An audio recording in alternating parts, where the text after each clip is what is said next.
Obrigado por ter voltado. Terceiro e último bloco da aula de hoje sobre improbidade administrativa. Se você não assistiu os dois primeiros blocos, o primeiro com uns 18 minutos, quase fechado, o segundo com quase 19.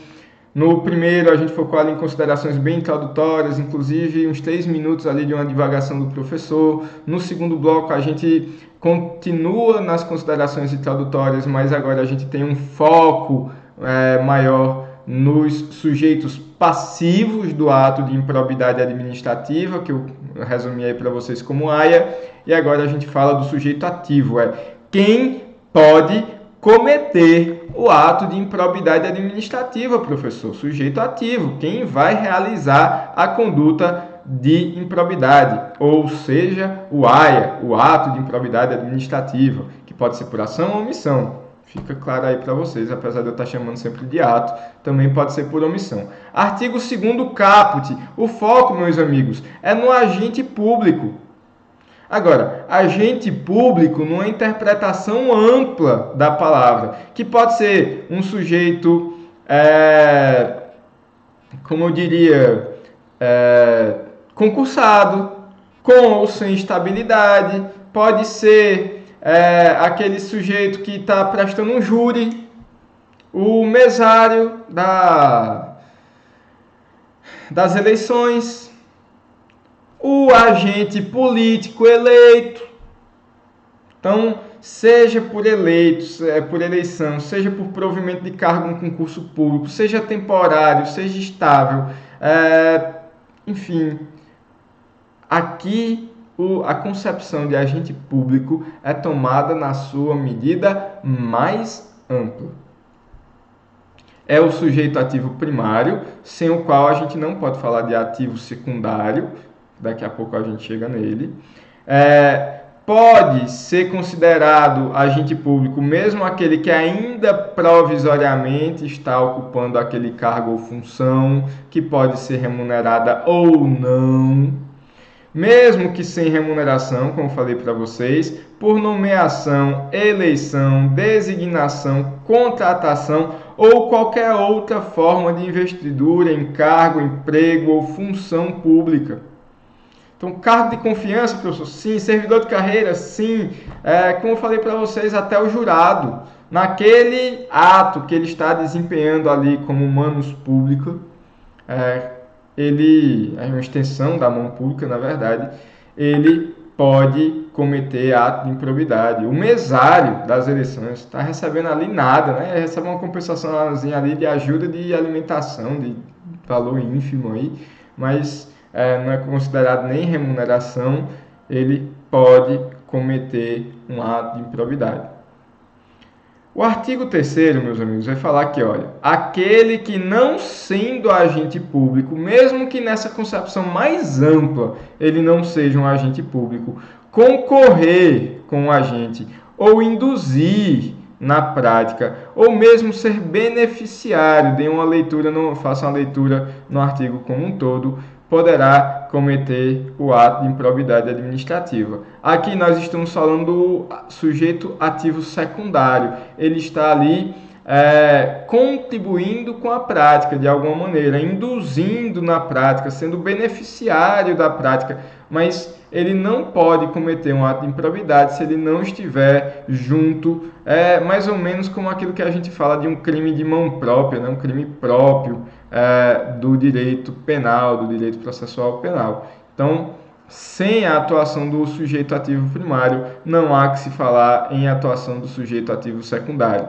E aqui, meus amigos, eu destaco inclusive o amadurecimento jurisprudencial e doutrinário de que também as pessoas jurídicas, olha, inclusive com base ali nas convenções que a gente já falou no iniciozinho das nossas aulas. Então, as pessoas jurídicas, a OCDE, né? A Convenção da OCDE aqui. O professor se enrolou todo em fazer o que era a OCDE. Então, pessoas jurídicas também se enquadram no conceito de terceiros que podem ser sujeitos ativos do AIA. E aí fica um esqueminha aí para ajudá-los. Então, olha, sujeito ativo primário é o agente público e ele pode ser agente público na perspectiva funcional. Então, funcional pode ser o agente político? Pode ser o servidor público? pode, efetivo ou temporário, estatutário ou seletista, cargo de confiança, poderia entrar aqui nos temporários, né?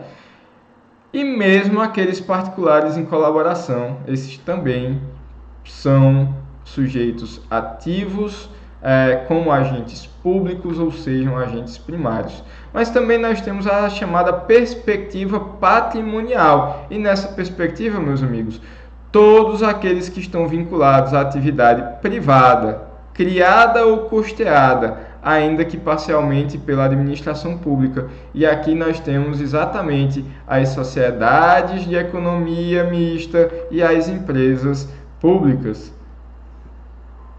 Além disso, meus amigos, vinculado à entidade privada que receba subvenção, incentivo ou outro benefício de natureza fiscal. Quer dizer que aquela galera lá que eu já falei para vocês, do Sistema S, das OS, das OCIPs, esses também poderão cometer ato de improbidade, ok? Estão ali na gestão, estão recebendo esses benefícios, e aqui eu tenho a perspectiva patrimonial, ok? Fica claro aí para vocês.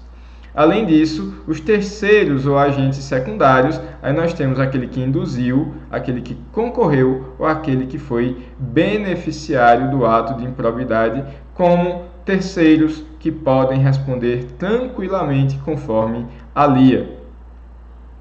Pessoal, eu lembro a vocês, a gente até falou, mas eu reforço aqui no bloco 3, eu lembro que a natureza jurídica do ato de improbidade, ela está muito atrelada, segundo a doutrina, a uma responsabilidade civil. Então, a sanção de natureza civil, há quem fale ali também em sanção administrativa, mas ela não tem cunho penal. Lembrem que o direito penal ele também pode atuar se alguém respondeu por improbidade e também cometeu uma infração tipificada no Código Penal. Lembrem que esse sujeito pode responder das duas maneiras, porque não há bis in idem. A própria Constituição, artigo 37, parágrafo 4º, que fala sem prejuízo das sanções penais, afastando a natureza jurídica da improbidade de natureza penal. Então não tem condão penal, tem condão civil.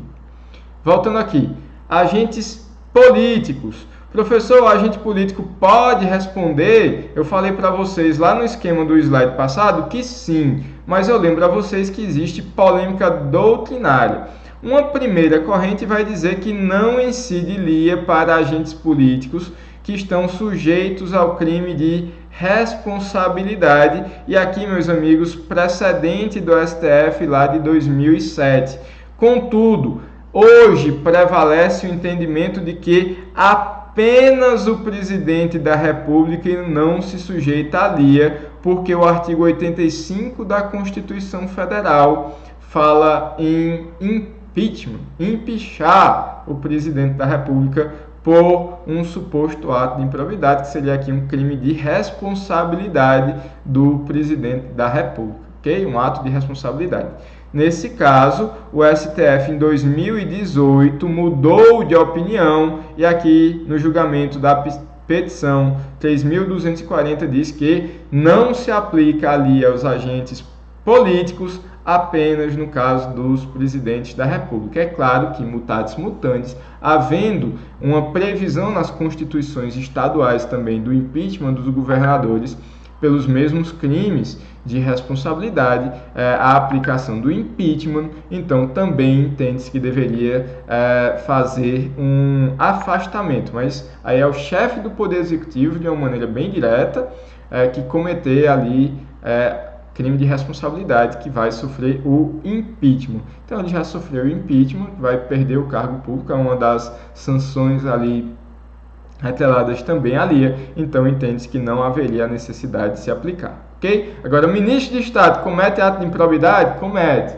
Nesses dias que nós estamos falando, existe inclusive aí um debate sobre uma possível improbidade do novo ministro da Justiça, porque ele, não enquanto cidadão, porque a gente sabe que qualquer cidadão pode ingressar com habeas corpus, até no papel higiênico, né, como a gente de vez em quando estuda aí nas aulas de direito penal, ok, mas ele, enquanto autoridade, ele assinando enquanto ministro da Justiça, ingressou com habeas corpus em favor de outros colegas ministros. Então, já se fala ali de alguma improbidade dele. Eu confesso a vocês que não tenho nenhum juízo de valor a esse respeito.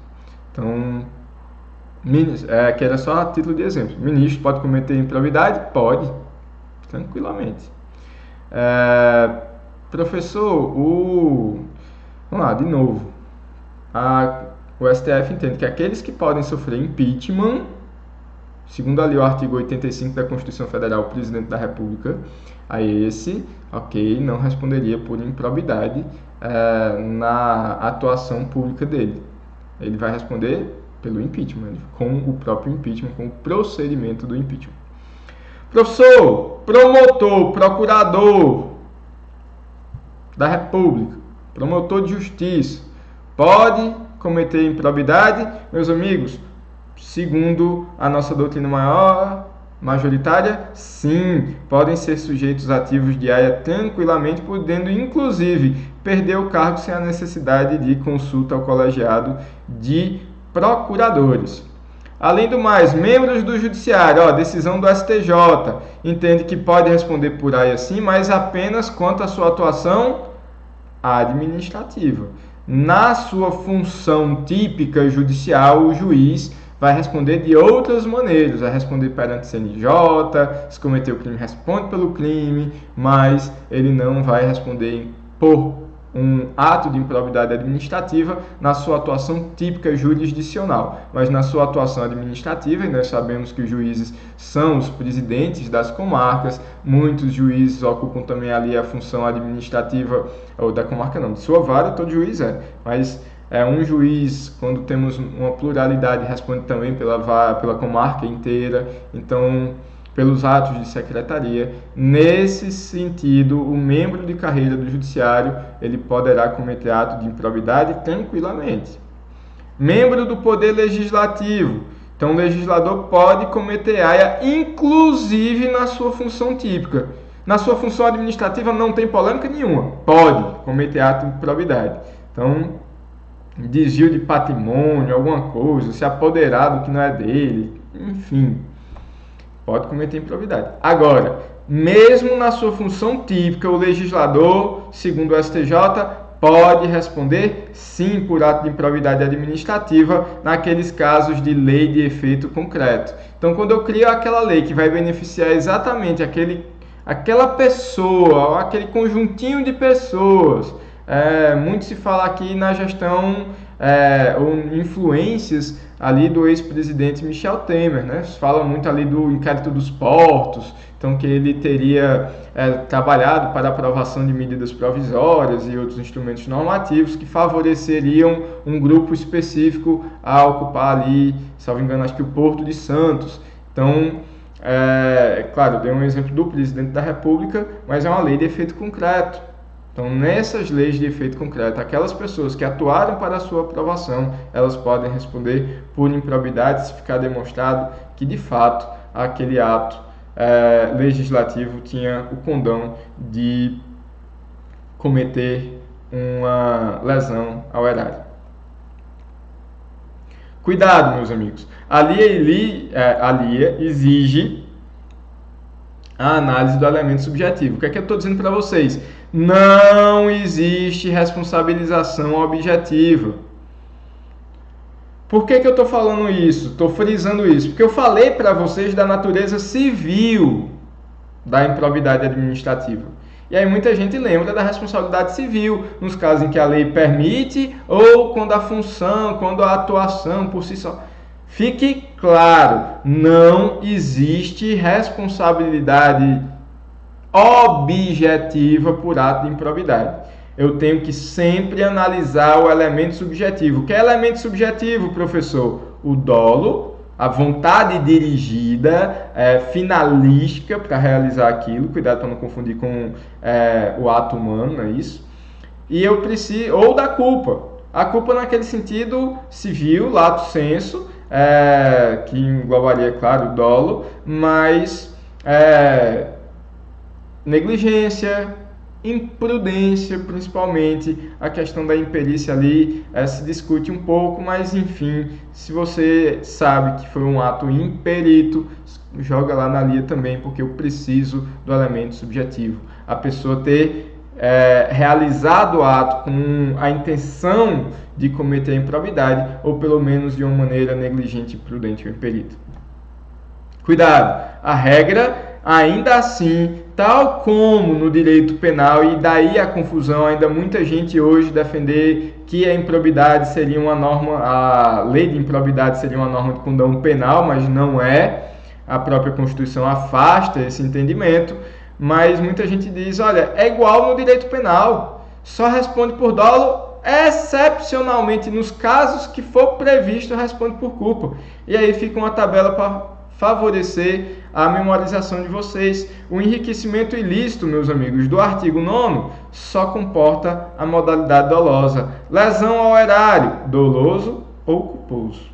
É a única situação. Tem um 10A, que é inovação jurídica, que vai falar em lesão ao erário anômala, que é só doloso mesmo, e a ofensa aos princípios, que também apenas comportará responsabilização em sua modalidade dolosa. E para encerrar a aula de hoje, quanto ao terceiro, pessoal, aquele que não é o agente público, é unânime que só comete ato de improbidade se for por dolo.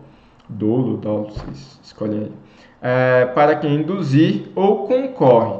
Então, unanimidade. Quem induz ou concorre, eu tenho que ter o dolo. Dúvida doutrinária, uma pouca divergência, e são poucas vozes que são insurgentes, vão defender que existe a possibilidade de culpa, no caso ali, meus amigos, quando for a questão do beneficiário.